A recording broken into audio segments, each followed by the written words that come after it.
In the name of God, Father, Son, and Holy Spirit. Amen. I'm really going to miss him. Biden is not going to give me the sermon illustrations that Donald Trump gives me. This image comes from an event a few months ago where the President walked across the road from the White House to St John's Church and did a photo opportunity holding up a Bible. And it created huge controversy for all sorts of reasons. But one of the scriptural texts that was quoted most of all around this event was what we have heard in today's Gospel. Render unto Caesar, or give to Caesar the things that are Caesar's, and give to God the things that are God's. Now, this particular text, of course, was being misquoted terribly, as it normally is, in this context, because often people read this text, give to Caesar what's Caesar's and give to God what is God. They read this as Jesus talking about the separation between church and state. It's most often quoted incorrectly and out of context. It's the one that's often quoted to me. If I'm down the front putting up a sign that's making some political comment, someone will drive past saying, "Render unto Caesar the things that are Caesar's." And what they're really trying to say to me is, you in the church should not be commenting on any political issue. Of course, it is a total misunderstanding, not only of the text, but it is a total misunderstanding of the relationship of the separation between church and state. What Australians often misunderstand also is this is in America. We don't have the American Constitution. It is a pretty clearly defined thing in the American Constitution, because when the Constitution was written in 1776, they were throwing off the shackles of the British imperialists, and they didn't want the British system. Very clearly didn't want the British system, and that was a real issue for the Anglican Church. And the Anglican Church in America is very different. They don't use the titles that the rest of the Anglicans use around the world, because they were very careful. They didn't want to reflect the Britishness, and so they took on a different form because of the political tensions at the time. Now, the Australian Constitution is a little bit different. We actually don't have that really tight separation. It's more, in Australia, it's kind of more about custom and culture than it is about anything else. And strangely enough, although we do have that culture of separation, our head of state has to be an Anglican, which seems a bit weird, doesn't it, really? Our head of state has to be an Anglican because the British head of state has to be an Anglican, because in England there is no separation between church and state, because in England there is the established church, and which means that the Anglican Church in England is the established church, and in the upper house of their parliament, the House of Lords, there sits sometimes up to 28 or 29 bishops who have ex officio seats in the House of Lords. Here on the screen we have Lord Williams of Oystermouth. Lord Williams is the former Archbishop of Canterbury. He maintains a seat in the House of Lords, along with 26 diocesan bishops. So whoever is the Bishop of Durham and the Bishop of Chichester and the Bishop of Rochester and so on, they have an ex officio seat in the upper house of the Parliament. It would be like in Australia, the Archbishops of Sydney and Melbourne and Brisbane and Adelaide and Perth, all having a seat in our Senate. But we don't have that, thank goodness, because in many ways we do separate church, the institutional church, and the state. And that's a very good thing, because I think whenever they get too mixed up, they both are diminished. And what happens when Donald Trump goes across the road to the church and holds up a Bible, he diminishes his office as president and diminishes the church as well, diminishes Christianity as well. So it's good that there is a clear separation between church and state. But that doesn't mean that religious leaders cannot or even should not comment on the political life of their nation. In fact, they should, because that, despite what the people who misunderstand this text, that is precisely what Jesus is doing in this text. He is making a comment about the corporate political life of his people. So we are told that the Pharisees and the Herodians plot to entrap Jesus. And one of the first interesting things we find about that is that the Pharisees and the Herodians aren't friends. In fact, they are natural enemies. So you always worry a little bit when people who are natural enemies combine their forces to come against you. You know you're really in trouble when something like that happens. It's that old Arabian proverb, isn't it? The enemy of my enemy is my friend. The enemy of my enemy is my friend. So the Pharisees, they're a group of people who are very zealous about their religion. They keep all the rules and the regulations, all 613 commandments. They're very scrupulous about how they live their religious life. The Herodians, on the other hand, are also Jews, but they're not like that. They've thrown their lot in with King Herod. That's where they get the name from, Herodians. They've thrown their lot in with King Herod, who is the puppet king of the Roman emperor, and very compromised in every way, in his faith tradition, in his life and living, in his political affiliations. And the Pharisees absolutely hate the Herodians. And the Herodians absolutely hate the Pharisees. But they have a common enemy. This Jesus. The enemy of my enemy is my friend. This Jesus has come among them and started to challenge the life, the political life, the understanding of this kingdom that he's starting to talk about. The kingdom is like this and the kingdom is like that, and they're all hearing, hang about, this is threatening our religious framework. This is threatening our nice cosy little political alliance we have with the emperor. Jesus' teaching is upsetting the political life and the religious life of his entire community. So they combine forces, they put aside their enmity because they hate Jesus more than they hate each other. And they come to him and they start to schmooze him. That's a good Yiddish word, schmooze. They start to schmooze him and say, "Teacher, we know that you're sincere. We know that you don't regard anyone with partiality."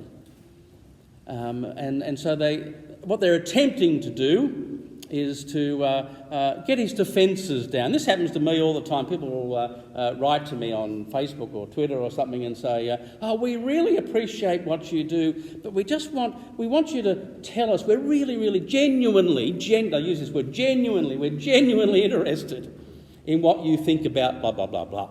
And then if I fall into the trap of telling them what I think about that, then they'll screenshot it and send it to the bishop. That's what they do. So you get, not that the bishop's worried, but they schmooze. They schmooze Jesus. Tell us, they said, is it lawful to pay taxes to the emperor or not? But Jesus says, why are you putting me to the test, you hypocrites? Show me the coin that is used to pay the tax. Now, the coin that is used to pay the tax is this coin. And it has on it the image of the emperor. Now, the Pharisees won't have this in their pockets, or at least they shouldn't have it in their... If they have got it in their pockets, they won't let on they've got it in their pockets, because it's got the image of a pagan deity on it. And of course, Jews are not allowed to have images of anything, not even of the one God, let alone the image of a pagan deity. But of course, the Herodians will have this coin in their pocket. And the minute the Herodian puts his hand in his pocket, or in his purse, or wherever he's got it, and brings out this coin, the Pharisees will just go a little bit. So what Jesus has done by saying, "Show me the coin," he's divided his adversaries straight away. Because none of them are supposed to have this coin. He's come into Jerusalem and he's gone into the temple and he's overturned the money changers' tables. And that's what the money changers change. Because that coin, because it has the image of a pagan deity on it, that coin cannot be taken into the temple. That would be sacrilege, that would be blasphemy.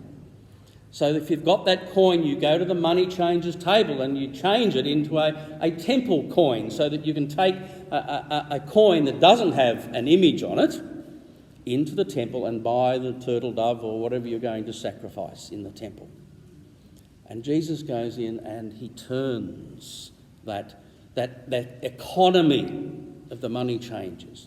Perhaps this is why they gather together and come and ask him this question, because of what he had done in the temple. So the Herodians produce this coin, and he says, whose image, whose likeness is on it? The Greek word for this is icon, interestingly. Whose icon is this? It is the empress. And what inscription is upon it. So the inscription that is upon this coin in the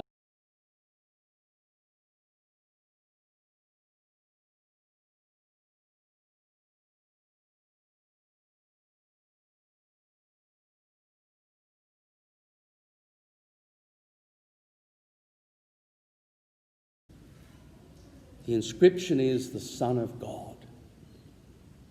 Because Emperor Augustus had been declared to be divine, and then everyone after him was called the Son of God. So Tiberius is the Son of God. This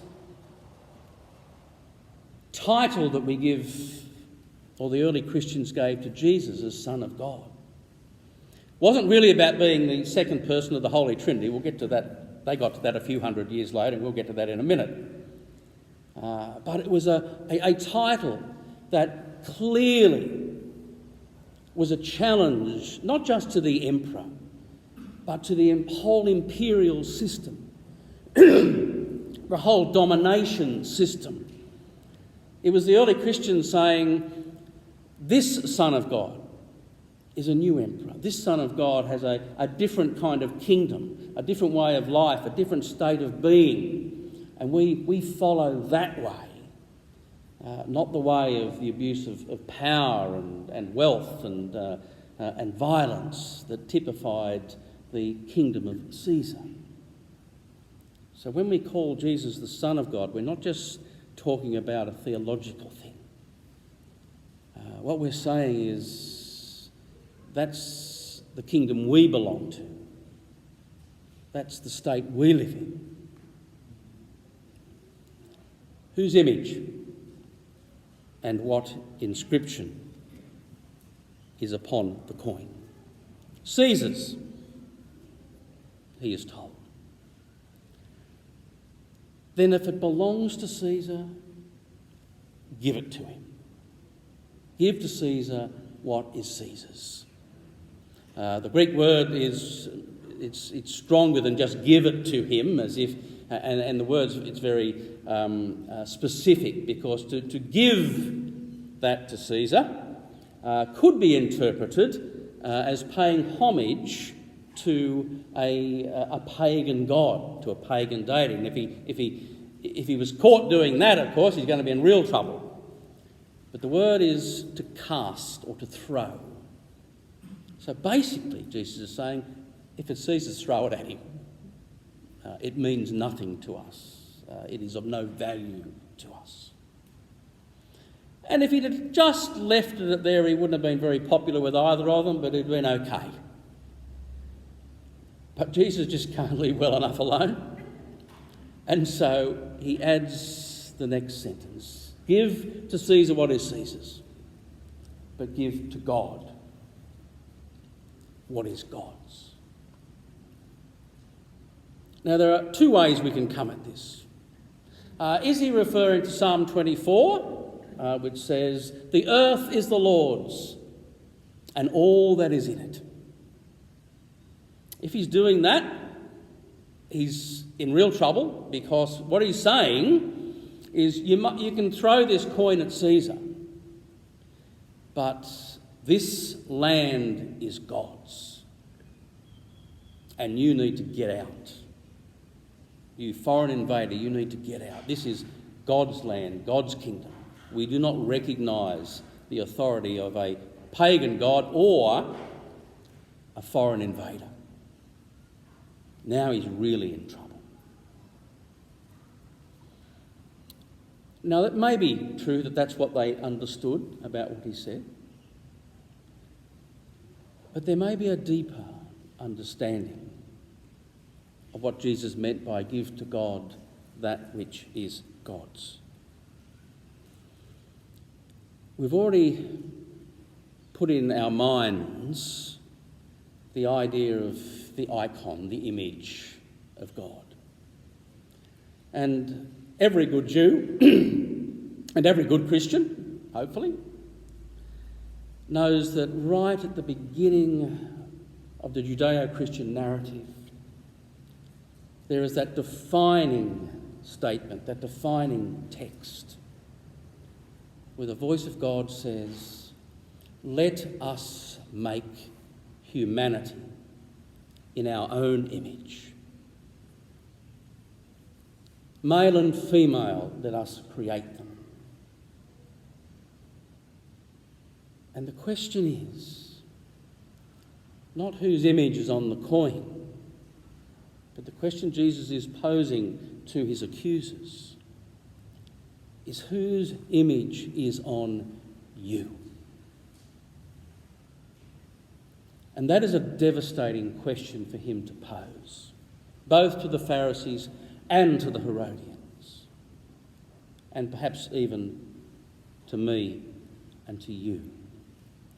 Whose image is on you? Whose image is on me? And what inscription? In other words, what do people say about the image that they see when they look at you and they look at me? That is the deep question that this poses. It's not about church and state. It's about whose image we reflect. Do we reflect the image of the one in whose image we were created? The great theologian Martin Luther said, "The more a person loves, the closer that person approaches the image of God." So it's not just about this image. It's an image that is about relationship. The more a person loves, the closer they approach to being the full manifestation of the image in which we are created. Father Richard Raw says, "When we can see the image of God where we don't want to see it, then we see with eyes that are not our own." In other words, Father Richard is suggesting that if we have the right eyes, we will see the image of God in those that we really don't want to see it in. Now there's the challenge.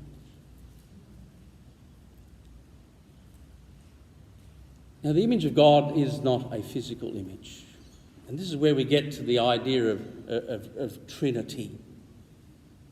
The idea of the Father and the Son and the Spirit all having their own identity and yet bound together by relationship. It's called, if you want to look it up, the Hypostatic Union.